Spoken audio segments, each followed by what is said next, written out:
तो गाइज इस वीडियो में आज हम पढ़ेंगे टोकनाइजेशन। तो शुरू करते हैं। Tokenisation is the process of breaking the text into individual units known as tokens. These tokens can be words, characters, sentences. Tokenization is important step in NLP. तो बेसिकली टोकनाइजेशन क्या है? जो पीस ऑफ टेक्स्ट है उसे individual units जैसे कि words हो गए, कैरेक्टर्स हो गए, सेंटेंसेस हो गए, इनमें ब्रेक करना, इसे बोलते हैं टोकनाइजेशन। अब पर्पस या फिर benefits of tokenisation. Pre processing. Tokenization is a part of pre-processing pipeline in NLP. It prepares the text for the further processing.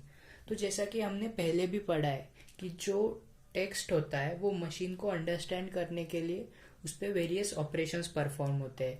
जो नेचुरल लैंग्वेज अंडरस्टैंडिंग वाला पार्ट होता है वो उस पर वेरियस ऑपरेशंस परफॉर्म करता है उसे समझने के लिए, उसका मीनिंग समझने के लिए। और ये जो टोकनाइजेशन वाला पार्ट है वो उसका इनिशियल स्टेप है। यहाँ से उसके ऊपर जो प्रोसेसिंग होती है उसकी शुरुआत होती है। Second point, feature extraction. In machine learning tokenisation can be used for feature extraction. Output it generates can be used by other algorithms for input. अब ये मैं आपको एक एग्जांपल के साथ समझाता हूँ। फॉर एग्जांपल हमारे पास एक ऐसी सिस्टम है जिसे हम थोड़ा सा टेक्स्ट देते हैं और उसके बेस्ड पे वो हमें एक स्टोरी जनरेट करके देती है।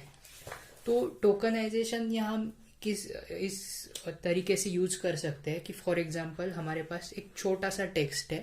टोकनाइजेशन के हिसाब से यूज से हम उसमें से कुछ टोकन्स निकाल सकते हैं। For example mountain, jungle, tiger. और जो एक मशीन लर्निंग एल्गोरिदम होता है जैसे कि हमने उस पॉइंट में देखा, वो ये टोकनाइजेशन का आउटपुट जो है वो एज ए इनपुट लेगा।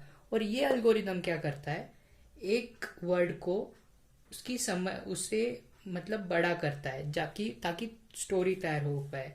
फॉर एग्जांपल अगर हमने उसे माउंटेन एज ए इनपुट दिया तो वो बोलेगा there was a big mountain, there was a huge jungle, tiger was very dangerous. और ऐसी तरीके से वो एक स्टोरी जनरेट करेगा। तो हम टोकनाइजेशन एज अ इनपुट एक मशीन लर्निंग एल्गोरिदम को भी दे सकते हैं। Third point, search engine. Tokenisation can be used by search engine to retrieve documents. Searching keyword generated by tokenisation process makes task easy.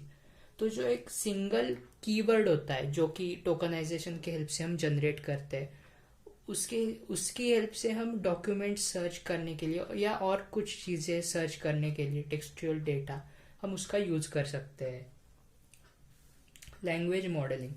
Tokenization is a fundamental block in language modelling which are used for applications like speech recognition, chatbots.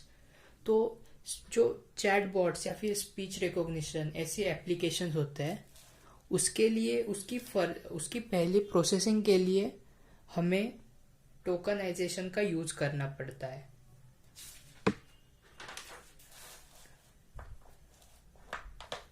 Types of tokenization. Word tokenization. In word tokenization and sentence are broken into words. For example, New Delhi is a capital of India. New Delhi is capital of India. Basically इसमें जो sentence होता है उसको words में divide करते हैं। Sentence tokenisation. In sentence tokenisation text is broken into sentence. I finished my breakfast, now it's time to do my homework. अब इसमें सेंटेंस के हिसाब से इसको ब्रेक किया जाएगा।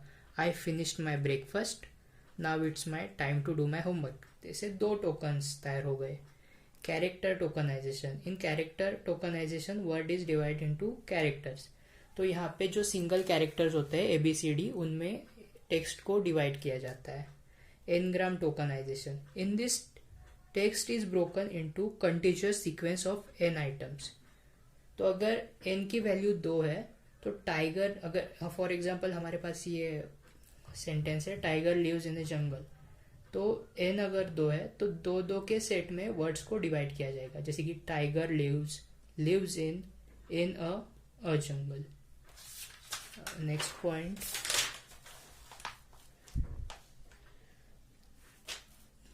Challenges in tokenization.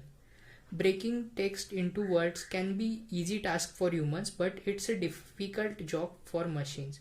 तो हमारे लिए ये easy होता है कि वर्ड्स को अलग करना, लेकिन मशीन्स के लिए उसको प्रॉपर प्रोग्रामिंग और लॉजिक उसके लिए ज़रूरी है. Tokens can be identified by space, but for languages like Chinese, Japanese, Korean, Thai, it becomes difficult because there are symbols based on language. तो इंग्लिश या फिर नॉर्मल हमारी इंडियन लैंग्वेज होती है, उनमें स्पेस से एक वर्ड दूसरे वर्ड से अलग होता है, इसीलिए हमें टोकन करना इजी होता है. लेकिन ये जो जापानीज, कोरियन ऐसे सिंबल बेस्ड लैंग्वेज है, उनमें ये डिफिकल्ट हो जाता है. Dealing with symbols can be difficult. Task for example, $100 has a meaning that 100 is a number and dollar is a currency unit, but tokenization is divided in two tokens, dollar and 100, which changes the meaning. तो ये जैसा कि आप देख सकते हैं, ये जो डॉलर और 100 है, इसका मीनिंग है कि $100 मतलब ये एक मतलब इतने ये पैसे है. लेकिन जब टोकनाइजेशन होता है तो इससे दो अलग अलग टोकन में डिवाइड करता है, डॉलर और 100. अब जब ये अलग हो गए तो इनका जो ओरिजिनल मीनिंग है वो नहीं रह जाता. अब ऐसे ये कुछ प्रॉब्लम्स है टोकनाइजेशन में. Contractions like can't, isn't, should be treated rightly. They should be broken into cannot, is not. अब ये can't जो है, इसका रियल मीनिंग हमें पता है कि कैन नॉट या फिर isn't का is not, तो ये प्रॉपरली ब्रेक होना चाहिए. ये कुछ चैलेंजेस है टोकनाइजेशन के. इस वीडियो के नोट्स आपको डिस्क्रिप्शन में मिल जाएंगे.